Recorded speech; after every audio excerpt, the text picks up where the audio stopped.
हम लोग अभी एक ऊंचे शिलाखंड पे ऐसे हैं, इधर से आ रहे थे और रास्ता ही भूल गए कि कैसे जाना है, क्योंकि ऐसा कुछ बनाया हुआ नहीं है। इसी को काट के आज से 2500 साल पहले सोचिए भिक्षुओं को रहने के लिए पूरा अशोक के समय के भित्ति चित्र बनाए हुए हैं। अशोककालीन जो घोड़ा का निर्माण किया गया, आप देख सकते हैं 1 2 3। ये कुछ नागार्जुनी केव्स के ऊपर का सीन है। आप देखोगे एक केव्स का प्रवेश द्वार है, ये ऊपर देखिए ऐसे प्रवेश है। सामने बराबर पहाड़ियाँ और बाबा सिद्धनाथ का मंदिर है, उस पर वहीं से हम लोग आए हैं। और एक खूबसूरत सा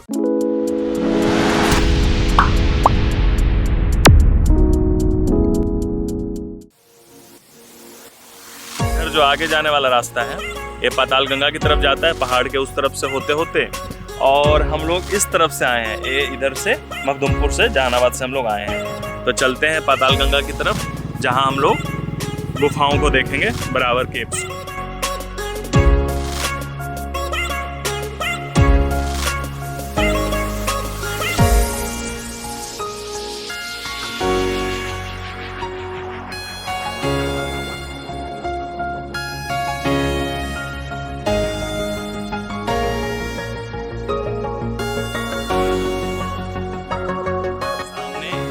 पहाड़ के चारों तरफ घूम के आने के बाद एक रोड है, पाताल गंगा लिखा हुआ है, बराबर की गुफाएं। इसी रोड में बराबर की गुफाएं हैं। ये पूरा पहाड़ हम लोग इस तरफ से ऐसे घूम के उस तरफ से आए हैं। ये जो रोड है दूसरा, एक गया की तरफ जाता है, और गया में विष्णुपद मंदिर या फिर बेलागंज होते हुए गया जाता है। इस तरफ से हम लोग पूरा आए हैं, इस वाले रोड से ऐसे की तरफ, और हमें वापस ऐसे जाना है। तो कुल मिलाकर ये जो पूरा पहाड़ है, ये वाला, ये चारों तरफ से घूम के उस तरफ से, जहाँ से हम लोग पहाड़ के ऊपर से देख रहे थे, तो उस तरफ से हमें पहुँचना है। तो चलिए पहुँचते हैं।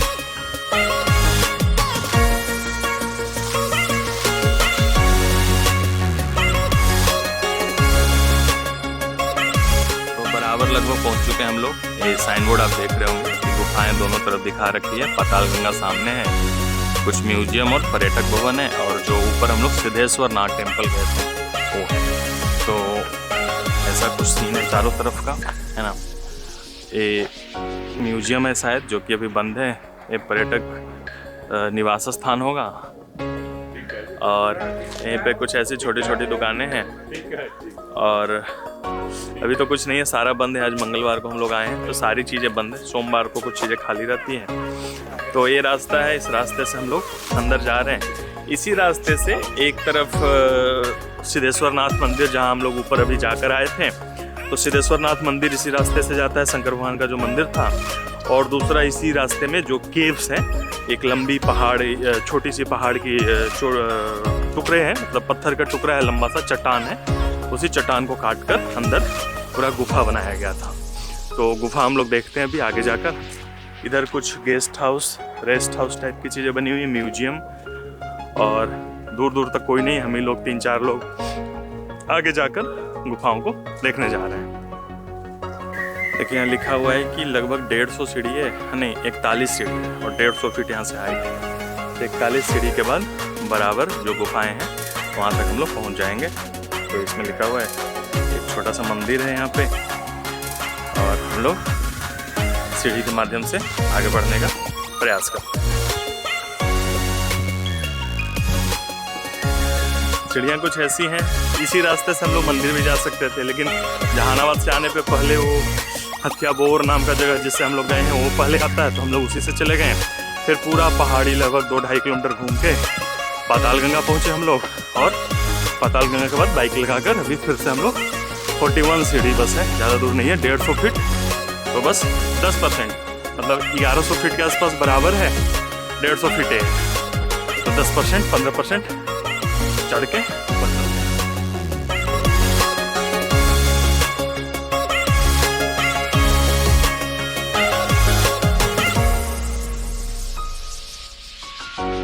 थोड़ा ऊंचा हम लोग चढ़े हैं, सांस फूल रही है हल्की सी।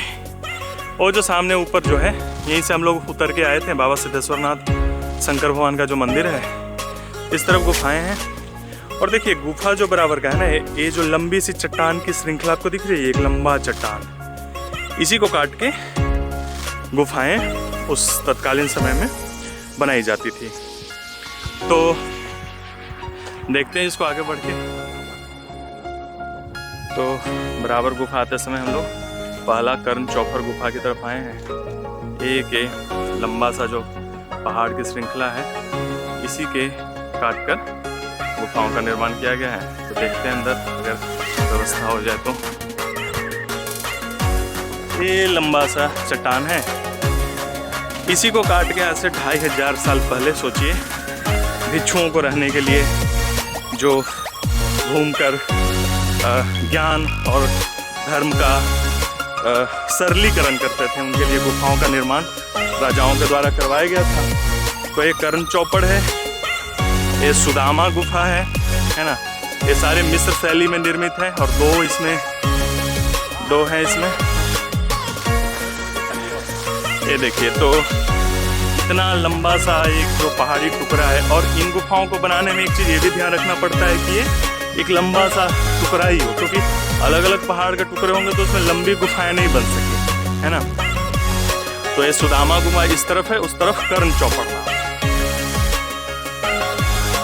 गुफाओं का जो निर्माण था मूलतः अशोक के समय आजीवक संप्रदाय के लिए किया गया था। और ये काफ़ी बड़ी बात है कि आजीवक संप्रदाय के लिए इस गुफा का नाम क्या था?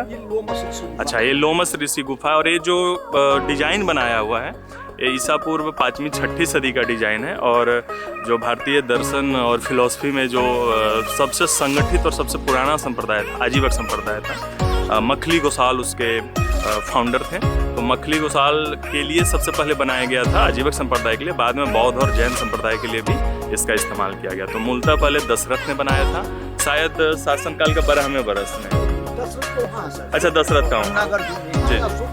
तो ये अशोक के समय बनाया गया और शासन के शायद 12वें वर्ष में बनाया गया। जी जी। तो शासनकाल के 12वें वर्ष में भिक्षुओं को रहने के लिए। और ये जो लिपि है यहाँ पे देखिए, दीवार खरोष्ठी लिपि में लिखी हुई है चीजें। और हर गुफा में मैं जस्ट बोल रहा हूँ तो आप फील नहीं करोगे, लेकिन ध्वनि प्रतिध्वनित होकर आ रही है। मैं इसको आपको अंदर से दिखाऊंगा। और वर्तमान समय में इसको ऐसे संरक्षित करने के लिए बनाया गया है। तो आप देख सकते हो लंबा सा व्हेल मछली टाइप का आकार है। दिस लुक लाइक क्रोकोडाइल, जैसा कि इन्होंने कहा है ना। तो देखते हैं अंदर में, अगर लाइट आ पाए तो फिर बताता हूँ। कल भी आया था चाइना। ये पूरा गुफा आप देखोगे कितने अच्छे से वेल पॉलिश्ड है। 2 रूम इसमें बने हुए हैं, एक रूम उस तरफ है, एक रूम ये है पूरा। और आवाज़ इतनी प्रतिध्वनित हो रही है इसमें, आप देखिएगा इसका जो पॉलिश है ये काफ़ी चमकीला है। मौर्यकालीन जो पॉलिश है ये काफ़ी चमकीला है। और दूसरा गुफा ये है, इसमें लाइट तो आ नहीं रही है, लेकिन अगर आप लोग लाइट जला पाए, मैम थोड़ा लाइट जलाओ तो। ये देखिए पूरा अंधेरा है। ये देखिए, ये जो पूरा ऊपर बनाया हुआ है, लग रहा है कि किसी के खोपड़ी का लाइट हो। हाँ, उधर जी। ये पूरा कछुआ के खोपड़ी के आकार का ये देखिए डिजाइन है चारों तरफ से। और ये पहाड़ों को काट के बनाया हुआ आज से 2500 साल पहले। तो सोचिए कि कितने विस्तृत रूप से उस समय हमारा ये रहा होगा।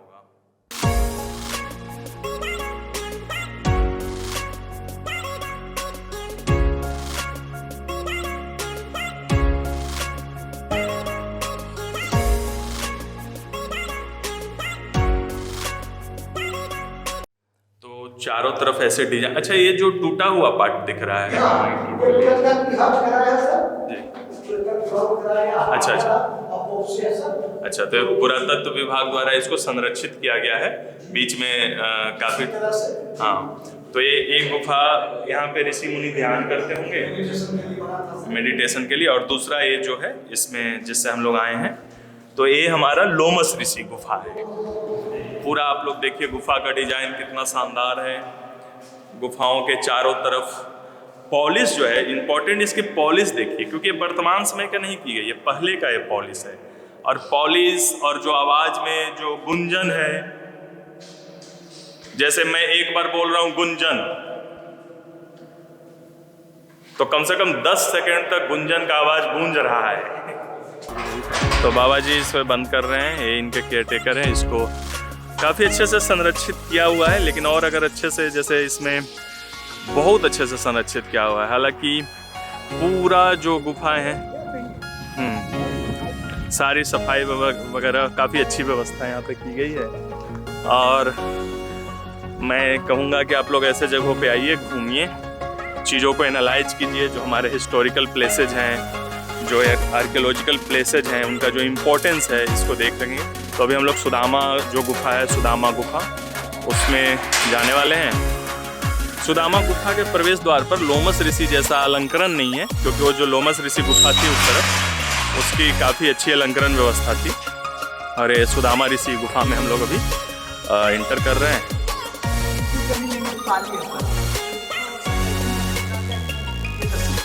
अशोक का जो प्रियदर्शी, ये 12वें वर्षगांठ की टिकट है सर। अच्छा, ये दुनिया का पहली दूसरा माइंड में गया सर। लिखी ब्राह्मण में ताली है सर, जो लिखा हुआ बुद्धि मूल, बुद्धि माने ज्ञान। यहाँ लिखा हुआ सर कलेश का, कलेश में संकट आइए। तो ये गुफा में ये हम लोग प्रवेश किए हैं। लाइट चलाइए आप लोग जरा।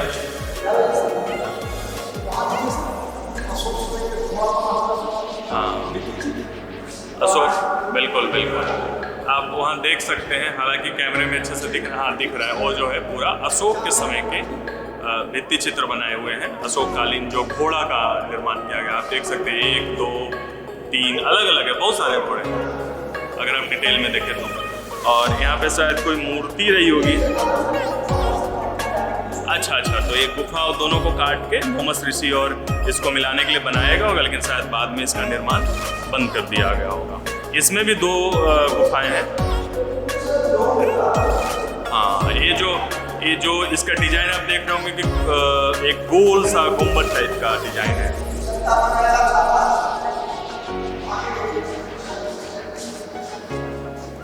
अच्छा, वाह, आप इसको देख सकते हैं कि कितना ब्यूटीफुली इसको लाइट दिखाइए जरा इधर। इसमें आप देखो, ये एकदम अच्छे से डिजाइन किया हुआ, काटा हुआ है। और ये चिकना इतना ज़्यादा है ना, क्या कहा जाए, मतलब उस समय इतना चिकना जो बनाया हुआ है उसको। अब हम लोग अंदर आते हैं।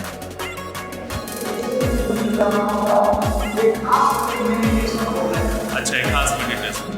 तो ये जो हम लोग अभी सुदामा गुफा में थे, और इसका जो ये दूसरा मैच इधर हुआ है, ये देखिए, ये पूरा गुंबद का आकार जो गोल होता है ना, वो गोल तरीके का पूरा गुंबद है। और यहाँ मेडिटेशन के लिए मुख्यतः इसमें बौद्ध भिक्षु, जैन भिक्षु और जब आजीवक संप्रदाय के लोग थे, तो सारे लोग यहाँ पे मेडिटेशन के लिए इकट्ठा होते थे और मेडिटेशन करते थे अपने अलग अलग समय काल में। और सामने वाले से ये ज़्यादा शांत है ना जी। हाँ, ओम बोल के देखिए, कैबिनेट तक करता है। ओम।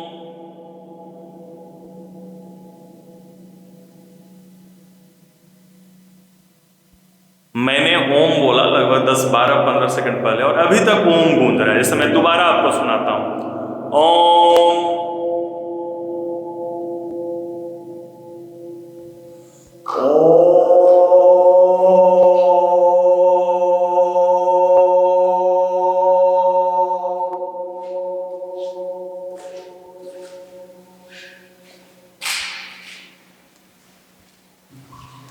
तो ये काफ़ी बेहतरीन है। और ये ऐसी गुफा आज से 2500 साल पहले इस जहानाबाद ज़िले में बना, और मेरा गृह ज़िला है जहानाबाद, होम टाउन है।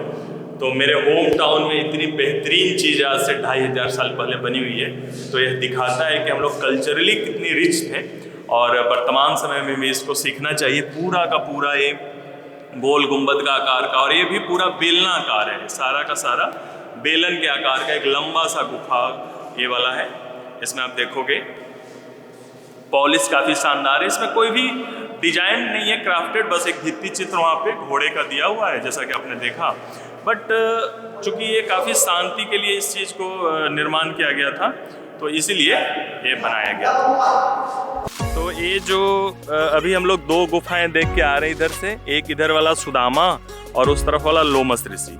तो सबसे ब्यूटीफुल क्राफ्टेड लोमस ऋषि गुफा थी, काफ़ी शानदार तरीके से उसके दीवारों पे अलंकरण है, गेट पे अलंकरण है, दीवारों पे नहीं। और ये सुदामा, तो ये दोनों, ये जो लंबा सा पहाड़ है, इसी को हम लोग अंदर काट के बनाई गई है। इसके बाद इसी गुफा के ऊपर चलते हुए हम लोग दूसरी तरफ जा रहे हैं। ये पूरा जो डिजाइन है, जैसा कि ये पूरा डिजाइन आप देखोगे वेल मछली टाइप की डिजाइन है। ये देखिए सीधे लंबा सा डिजाइन है। ये पूरा उस समय का गलियारा है जो कि बाद में भर गया था। तो इन गुफाओं का निर्माण सबसे पहले 5वीं-6वीं सदी ईसा पूर्व में निर्माण हुआ होगा। फिर सबसे अच्छे तरीके से इसको अशोक ने निर्माण कराया था। हालांकि अशोक जो थे वो बाद में बौद्ध धर्म उन्होंने अपनाया था, तो मूलतः बौद्ध भिक्षुओं को दान में दिया था। लेकिन उसके पहले आप देखिएगा तो बौद्ध भिक्षुओं से पहले इसका आजीवक संप्रदाय के भिक्षुओं द्वारा उपयोग किया जाता था। आजीवक जो संप्रदाय है भारतीय इतिहास दर्शन का सबसे पुराने संप्रदायों में से एक है, जिसके बारे में मैं अभी थोड़ी देर में आपको बताता हूँ। तो तीसरे कर्ण चौपड़ गुफा में हम लोग इंटर करने वाले हैं।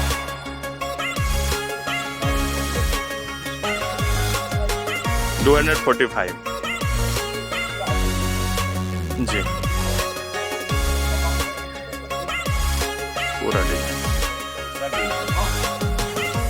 एक कर्ण चौपड़ में चबूतरा बनाया गया है। इसी चबूतरे पे बैठ के जो मुझे लगता है कि जो ऋषियों में हेड रहते होंगे वो ध्यान करते होंगे, बाकी भिक्षु सामने ऐसे बैठ के ध्यान करते होंगे, है ना।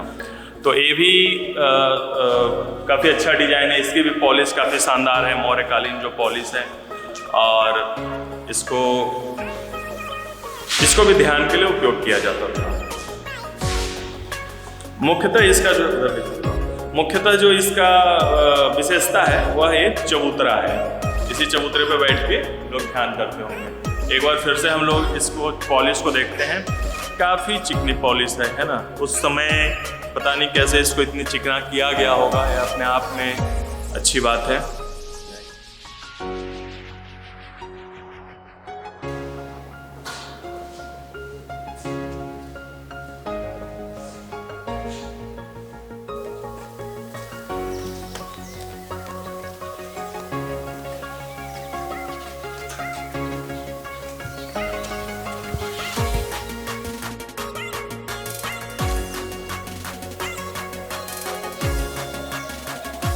इन गुफाओं के बारे में मैं आपको हल्की सी जानकारी और डिटेल में देता हूँ।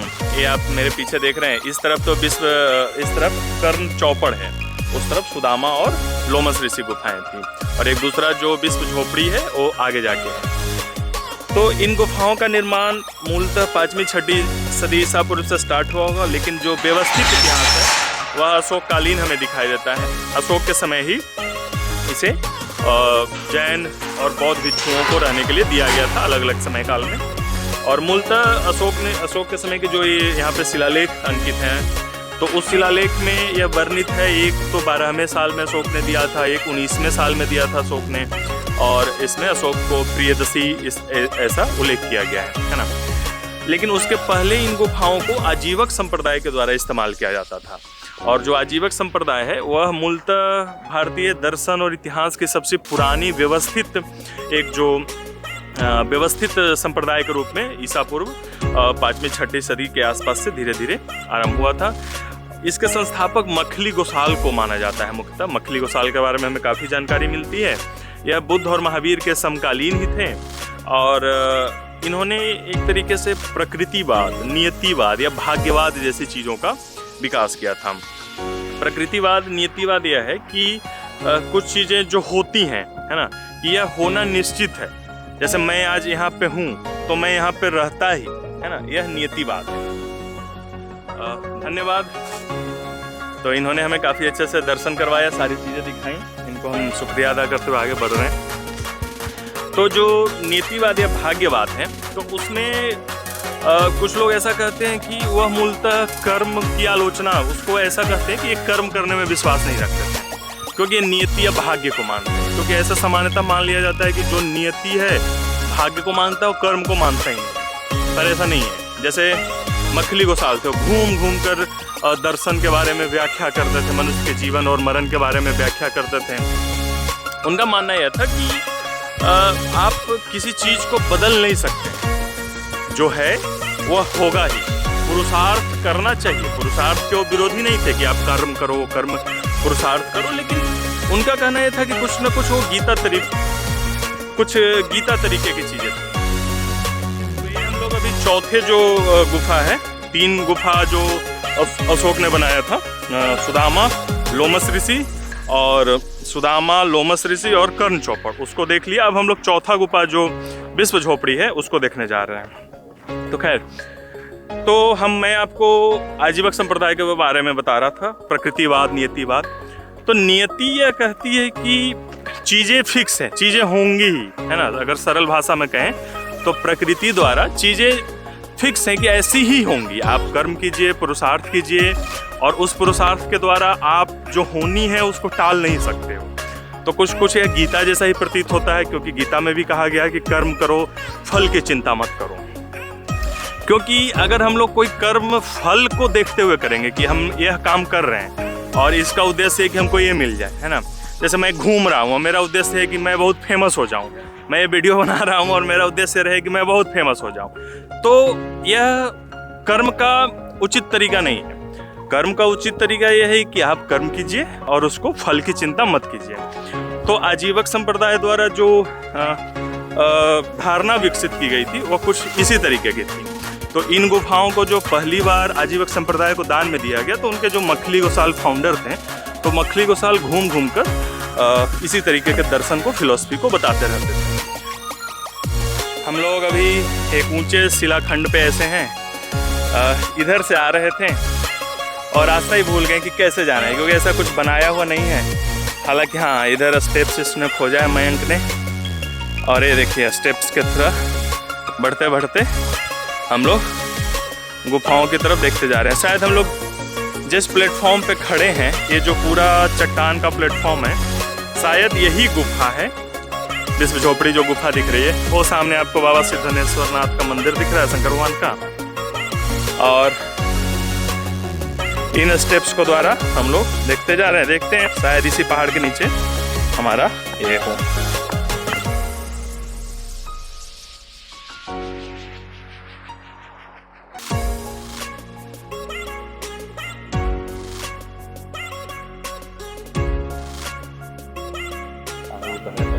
तो ये जो गुफा है इसका नाम विश्व झोपड़ी है।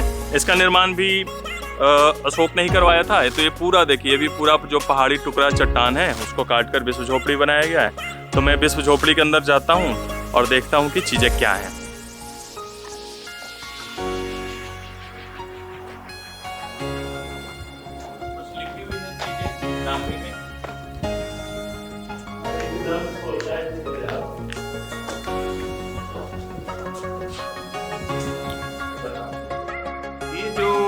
विश्व झोपड़ी गुफा है, खत्म होते ही, चालू होते ही खत्म हो गया। हम लोग ये पूरा का पूरा, ये देखिए इधर से हम लोग बाहर से आए हैं और ये पूरा खत्म हो गया। तो मुझे लगता है कि इसका निर्माण जब चालू किया गया होगा, साथ ही कुछ वजह से इसका निर्माण बंद कर दिया गया होगा, है ना। ये देखिए उधर से बनाया जा रहा था, आप दीवार में देख सकते हो कि बनाया जा रहा था, लेकिन कुछ वजह से शायद इसका निर्माण बंद कर दिया गया। इसके दीवारों पे भी आप देखिएगा, इधर ब्राह्मी, खरोष्ठी या पता नहीं संख लिपि किसी में कुछ तो लिखा हुआ है। काफ़ी चिकना सरफेस है, मौर्यकालीन जो सरफेस है काफ़ी चिकना है। हालांकि यहाँ पे लोग गंदगी फैला रखे हैं। मॉडर्न लिपि में भी चीज़ें लिखी गई हैं, देवनागरी में भी लिखी गई है। तो छोटा सा गुफा है उस तीनों के मुकाबले, वो तीनों काफ़ी बड़ा था और ये छोटा सा एक गुफा है। एक व्यक्ति को आगे भेजा कि जाकर रास्ता देखो, इस तरीके से रास्ता कहाँ बना हुआ है। वो आगे गया, अलग अलग एंगल से रास्ता देखा और फिर हम लोग इससे वापस जा रहे हैं जहाँ पर हम लोग बाइक लगाए थे। बाइक लगाने के बाद ये बराबर पहाड़ियों को, 4 गुफाएं देखने के बाद हम लोग नागार्जुन पहाड़ियों में देखेंगे। ये देखिए पूरा कैक्टस, या कुछ कैक्टस तो नहीं है, नागफनी या कुछ इसे कहते हैं, पूरा निकला हुआ है।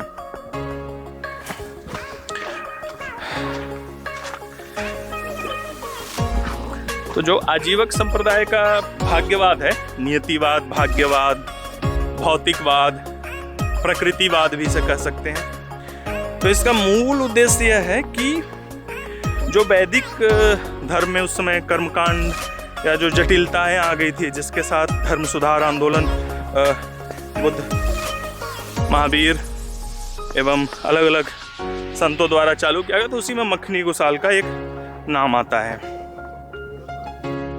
तो धीरे धीरे हम लोग पाताल गंगा, वो जो सामने कुंड सा जो एक बिल्डिंग स्ट्रक्चर दिख रहा है वो पाताल गंगा नाम है। पहाड़ों का पानी वहाँ इकट्ठा होता होगा और काफ़ी ठंडा वहाँ से पानी होगा, लोग स्नान वगैरह करते होंगे। इधर से हम लोग आए थे, इस रास्ते से हम लोग गए थे। तो लौटते समय दूसरा रास्ता है और ये नीचे देखिए स्टेप्स ऐसे बने हुए हैं और ये नीचे ऐसे जाता है। ये देखिए इस तरीके से स्टेप्स का निर्माण किया गया है गुफाओं की तरफ जाने के लिए। जो विश्व झोपड़ी नाम की गुफा है उस तरफ से जाने के लिए, उतरने के लिए, दोनों तरफ से। तो ये काफ़ी अच्छा इस तरीके से स्टेप वाइज निर्माण कराया गया है। नागार्जुनी पहाड़ी पर हम लोग नागार्जुनी गुफा के दर्शन करने जा रहे हैं।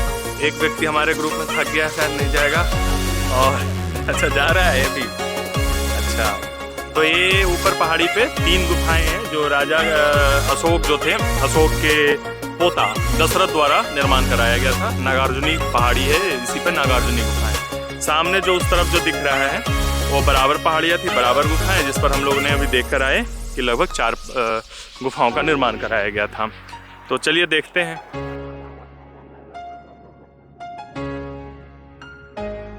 तो हम लोग नागार्जुनी केव्स के बाहर में बैठे हुए हैं और शानदार सा सूर्यास्त हो रहा है, पीछे देख सकते हो। हालांकि सस्ता कैमरा में दिख नहीं रहा है, लेकिन शानदार सा सूर्यास्त हो रहा है। और ये जो नागार्जुनी केव्स हैं इसका निर्माण दशरथ ने करवाया था। राजा दशरथ ने, अशोक के पौत्र थे वो। और इसी के थोड़े समय के बाद पुष्यमित्र शुंग द्वारा उसकी हत्या करके, अंतिम बौद्ध सम्राट बृहद्रथ की हत्या करके शुंग वंश की स्थापना की गई थी। तो जब तक मौर्यों का राज रहा अशोक के बाद, उन्होंने काफ़ी जगह पे बौद्ध स्तूपों और बौद्ध भिक्षुओं के लिए निर्माण कराया। और शुंग जो थे वो ब्राह्मण थे, पुष्यमित्र शुंग ब्राह्मण थे, तो उन्होंने मंदिरों के निर्माण में ज़्यादा रुचि दिखाई। तो मौर्य काल के बाद बौद्ध भिक्षुओं और बौद्ध स्थापत्य के निर्माण में थोड़ी कमी दिखाई पड़ती है ना।